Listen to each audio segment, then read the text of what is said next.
Adakah memperjuangkan khilafah sebagian dalam ajaran Islam? Buka kitab fiqh. Balik dari sini, buka kitab fiqh. Kitabus shalah, kitabus saum, kitabul hajj, kitabul umrah, kitabun nuzur, kitabul jihad, kitabul khilafah.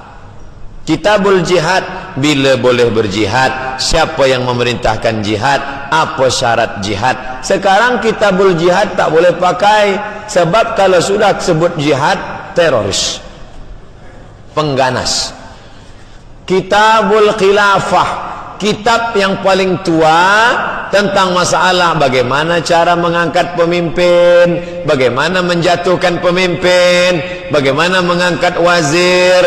Nama kitabnya Al-Ahkam As-Sultaniyah, hukum hakam kesultanan, ditulis oleh Imam Al-Mawardi, meninggal tahun 450 Hijrah. Beli buku kitab Al-Ahkam As-Sultaniyah, berkait dengan kepemimpinan politik Islam.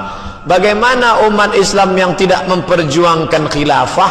Politik Islam, khilafah itu artinya politik Islam, ekonomik Islam. Ini hotel Islamic, hotel syariah. Saya ustaz, duduk kat hotel yang tidak syar'i, tentu saya rasa susah hati. Ada Habib Lutfi bin Yahya tak mau duduk kat hotel. Bila diundang dia di suatu kota, dia tak mau. Dia nak duduk di rumah jamaah atau di hotel syariah. Saya pergi ke Yogyakarta, saya duduk di hotel syariah, Islamic Hotel. Saya duduk di Sumatera Barat, bumi Minangkabau, Sumatera, saya duduk kat hotel syariah. Saya duduk di Kuala Lumpur di rumah jamaah karena lebih selamat. Kadang kita kalau tidak di hotel syariah, menengok orang ada yang kain belum selesai dijahit, ada yang kurang tinggi 1,70 meter tapi kain cuma 50 cm.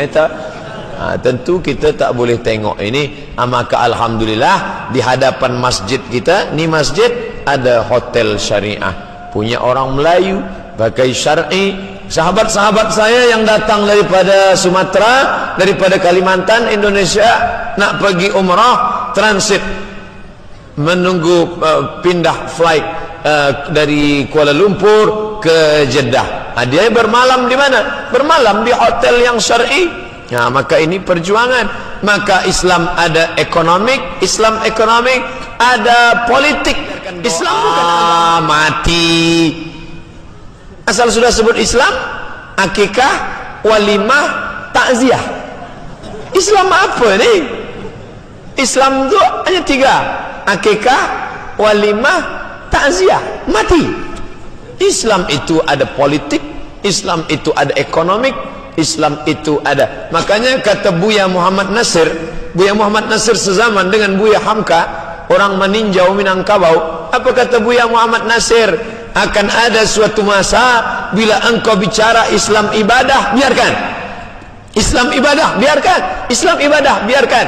Tapi kalau kau bicara, awasi, kontrol, awasi. Tapi kalau kau bicara tentang Islam politik, habisi. Itu bukan kata saya, kata Buya Muhammad Nasir. Bolehkah menegakkan khilafah menggunakan sistem demokrasi? Ini ijtihad Imam Syahid Hasan Al-Banna.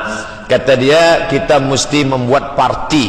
Maka parti Ikhwanul Muslimin ingin memperjuangkan Islam, suara Islam menggunakan politik dengan parti. Siapa saja yang ingin memperjuangkan nilai-nilai Islam melalui parti, melalui orang-orang yang memperjuangkan Islam dengan politik.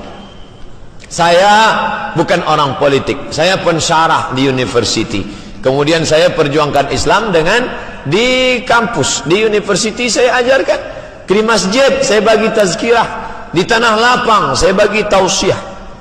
Tapi ada saudara-saudara saya yang memperjuangkan Islam lewat ekonomik, lewat hotel, lewat bisnis Islam. Ada yang memperjuangkan Islam melalui jalur, melalui jalan politik. Ustaz, saya tengok di YouTube aksi membela Islam di Indonesia. Boleh Ustaz terangkan apa itu khilafah? Apa itu hukum memperjuangkan khilafah? Apa pendapat Ustaz tentang Hizbut Tahrir memperjuangkan khilafah? Maka bukalah kitab Pekah, Kitabul Khilafah, tentang Islamic politik, tentang bagaimana meninggal Nabi Muhammad sallallahu alaihi wasallam, sahabat bermusyawarah, siapalah agaknya yang kita angkat. Maka mereka bermusyawarah, ketika Nabi sakit yang dia angkat adalah Abu Bakar Siddiq menjadi imam. Ini dalil bukti bahwa sesungguhnya ini tanda-tanda dia bersetuju Abu Bakar menjadi khalifah. Maka diangkatlah. Bagaimana cara mengangkat pemimpin dalam Islam? Wa amruhum syura bainahum. Mereka bermusyawarah dalam mengangkat pemimpin. Adakah politik dalam Islam? Ya. Kalau tak ada politik dalam Islam, mana mungkin ada Kitabul Imamah, Kitabul Khilafah, mana mungkin ada Kitab Al-Ahkam As-Sultaniyah? Adakah demokrasi dalam Islam? Bolehkah kita sebagai umat Islam mengundi? Buka kitab Syekh Yusuf Al-Qaradawi. Ketika engkau mengambil kertas, engkau cucuk gambar orang, saat itu engkau sedang bersaksi di hadapan Allah. Apakah sistem khilafah sesuai di masa kini? Pemerintah Arabia, kerajaan. Sekarang Salman menggantikan saudaranya Abdullah menggantikan Salman bin Abdul Aziz, menggantikan Abdullah bin Abdul Aziz, menggantikan saudaranya Fahad bin Abdul Aziz, menggantikan saudaranya Faisal bin Abdul Aziz, menggantikan saudaranya Khalid bin Abdul Aziz, menggantikan saudaranya Saud bin Abdul Aziz, menggantikan bapa mereka King Abdul Aziz. 7 diangkat melalui apa? Maka dalam Islam mesti diangkat melalui syura. Syura itu adalah alul halli wal aqdi. Alul halli wal aqdi, bermusyawarah, maka diangkatlah. Seperti meninggalnya Nabi, berkumpul sahabat, diangkat Abu Bakar Siddiq. Meninggal Abu Bakar, berkumpul sahabat, mengangkat Umar. Meninggal Umar, berkumpul sahabat, mengangkat Uthman. Meninggal Uthman, berkumpul sahabat, mengangkat Sayyidina Ali bin Abi Talib. Aku sudah pernah merasakan semua kepahitan hidup. Yang paling pahit ialah berharap kepada manusia. Sayyidina Ali bin Abi Talib. Ustaz, sila huraikan tentang maksud berharap kepada manusia dari Sayyidina Ali. Adakah berharap seperti cinta atau lainnya?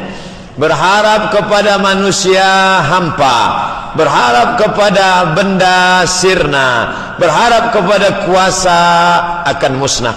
Berharaplah kepada Allah yang tak pernah menyia-nyiakan harapan. Faman kana yarju liqa'a rabbih, siapa yang berharap kepada Allah, 2 saja kau bawa. Falyamal amalan salihah wala yusyrik bi ibadati rabbih ahada. Berharap kepada anak, kecewa kerana anak mungkin tak membalas budi baik, kita akan sakit hati. Berharap kepada istri, boleh jadi dia tidak membalas. Berharap kepada suami, boleh jadi dia menikah sekali lagi. Maka berharaplah kepada Allah Subhanahu wa ta'ala. Sakit hati muncul kerana terlalu banyak berharap kepada makhluk, maka gantungkanlah harapan kepada Allah. Qul huwallahu ahad, Allahus samad. Allah tempat bergantung, maka gantungkanlah kepada Allah Subhanahu wa ta'ala.